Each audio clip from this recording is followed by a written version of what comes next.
A new patent from VIVO has revealed that the company might just be working on a smartphone with a very unique feature. While flying drones with cameras are already available, the brand might launch a device with a detachable camera module that can fly like a drone. According to a Let's Go Digital report, the Chinese tech giant filed for the patent with WIPO last year, which got published on the 1st of July 2021. Looking at the patent images for the smartphone, it appears to have a design similar to a modern smartphone. However, its most notable feature can be seen once the detachable flying camera pops out from the bottom of the device. In other words, this flying camera is essentially housed in the handset when not in use and is not a separate peripheral. Talking about this detachable module, the flying camera sports 4 propellers that make it capable of flight.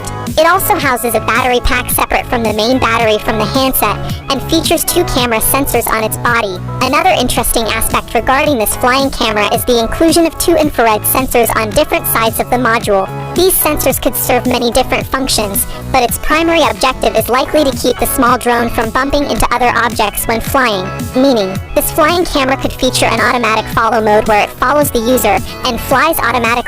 It might also support air gestures as well, but the patent filing doesn't reveal any finer detail regarding this.